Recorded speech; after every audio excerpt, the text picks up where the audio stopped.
developing situation. Giants signed Cody Bellinger? Not yet. And Yamamoto? Now, no Yamamoto. When the Yamamoto I love Yamamoto. Hey, I'm still you got to scream about Purdy before I did. Dibs will tell you, I've been screaming about Yamamoto for weeks, and I'm doing when that breaking news hits. I'm a Giants fan. Dibs will do a whole segment on his own because I'm going to do a lap around the whole building. Okay? Yoshinobu Yamamoto is a Tim Lincecum clone. And he's 25. Yeah. And he's going to be a star. He's awesome. And I already told everybody how they can remember his first name, which is, first part of his first name is a Super Mario character, followed by a very famous sushi restaurant. So I know everyone's got Yamamoto down. Okay. But Yoshinobu Yamamoto, and I think it's Yankees or Giants. That's what they're saying. And I think the Giants are pushing everything into the middle of the table on this one. I really do. The only thing about it that worries me, they're talking about like 12 years. He's 5'10" and 176 pounds. Lincecum all over again. He is Lincecum, though. Yeah, but it's unbelievable. I watched him last night. My kid who pitches in high school, I'm like, Ben, look at this kid. Look at this kid. Unfreaking believable. Mid-90s fastball, killer splitter, crazy frisbee curveball, 5-pitch mix, totally dominant. That's the guy. I'd almost rather have him than Ohtani. Well, I mean, Ohtani's not going to pitch. Right.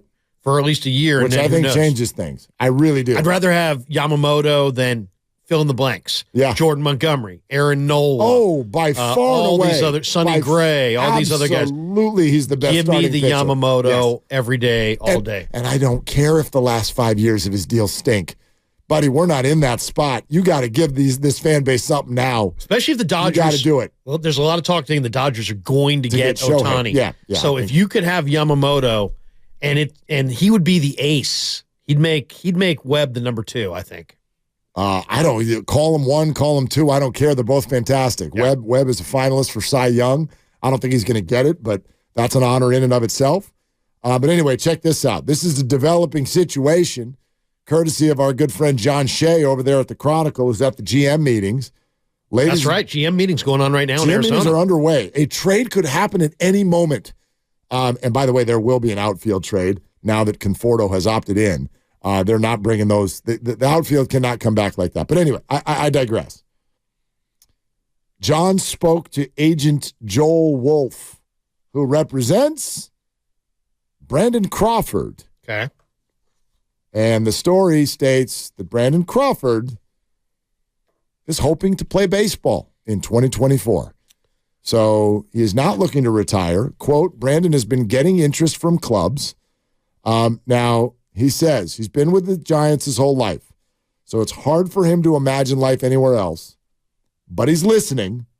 Several teams have called and asked if he'd consider going somewhere. He also ended with this quote. If Brandon could write the script, he'd play shortstop on that field at Oracle Park the rest of his life. But it's not within his control.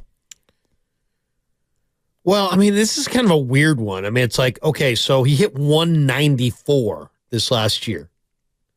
194 is, bad. He's 36 and he hit 194. But they also have Marco Luciano coming up. They had this other kid, Tyler Fitzgerald. They got a guy in the minor leagues who's a really good defensive shortstop named Averson Artiega, but he's probably a couple years away. Don't forget Casey Schmidt could potentially play shortstop also. I don't like the idea of signing Matt Chapman because I think he's got hip labrum and the hip issues, and I don't think he's the same player that he was a couple years ago, and I think you're going to have to pay him $150 million. So I'd rather leave Casey Schmidt at third base. Okay.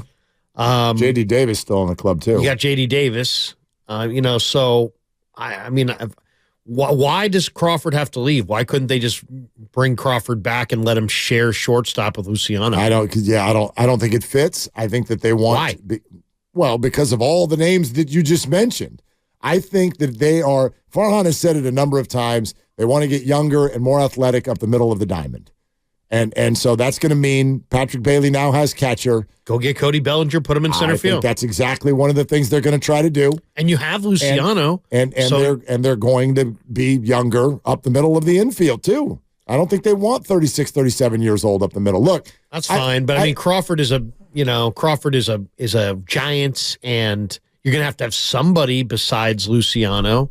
Some people are talking about maybe a non-tendering, is it Mateo, the speedster?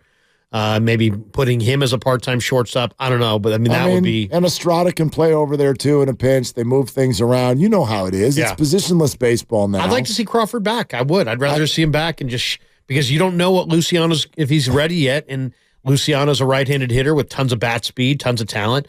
Crawford's the lefty. It seems like they could share that position. But obviously, I'm not saying it's a bad opinion, but I looked in Farhan's eyes when the question was asked in the dugout a couple of months ago, and it's not happening. Really? I mean, you got all that from looking in a man's eyes? He literally said it's going to be a difficult fit, and I've covered the man long enough to know that when he says that, that means they ain't calling him. All right. Then I mean, this article isn't reading this way if the Giants are having him back. You know what I mean? Like. Yeah. The whole article is about how Brandon would love to stay a Giant, but it's out of his control, and there are other teams calling, and he's listening. I can't imagine he's going to get a big money offer. No, but it could be a belt type deal. Like, will you go play somewhere and see what happens? And we'll see who calls. I could see him in pinstripes, but I mean they have other guys. Maybe. But remember, he just seems like he's got 100 kids, and you know what I mean. Like A's. What? No, he's got 100 kids. No, I'm saying because he's got 100 because he's got kids. I think they just had another kid. I think they did. Yes. So I was saying maybe the A's. Oh, maybe the A's. Maybe. I mean, I think they live in the offseason in Arizona. He could do a mad bum. Yeah. He could do a mad bum and go play for the D-backs. Yeah. I don't know. That would be comfortable. Yeah. News could break this week with the Giants for sure. I don't know if any of the big names are going to sign right out the gate.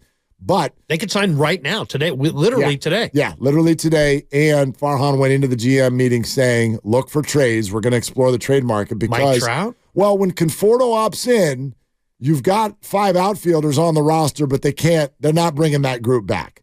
Your outfield will not be Conforto, Matos, Slater, Yaz, Haniger. Right. That group of 5 will not be the outfield this year. I'm just eager to see. They're going to have to do something. What do they have to trade that other teams want? That would be the question. It's like, who exactly are the Giants willing to trade? They have a surplus of pitching in the minor leagues. Yeah, or Wisenhunt. I know you hate that idea, so do I. Yeah. But if they go get Yamamoto and you've got Harrison and you've got Webb, I mean, once you're a month or two into the season, you've got Cobb, you've got 5 ready pitchers in the minors. You're not going to, you know what I mean? Right. You've got some surplus there. I wonder, I've heard a lot of people suggest Kyle Harrison could be moved, which would be ridiculous. I would hate that. Because he's a De La Salle kid. And I would hate it. Jeans and all the people at De La Salle, would love him to be a Giant for years to come. I would love for him to stay a Giant. I would absolutely love for him to stay a Giant. But it's going to be interesting. It's going to be interesting because I do think the Giants are going to make some trades. I mean, that's I agree. I think we may see a trade here this week. This has to be the most aggressive offseason. If it's not, I think people are just going to give up. So this might be the biggest biggest offseason in franchise history when you think about where they've been, kind of where they're sitting, how tenuous the whole attendance is, and their popularity with the Niners thriving, the Warriors moved in next door. It just kind of feels like their popularity is kind of teetering with their fan base. They need to do something to get people's attention and enthusiasm going. I think you're right. I think we've said that for the last 3 or 4 off seasons in a row, but this time it's sort of like this time we mean it. You better. This time it counts. This time it counts.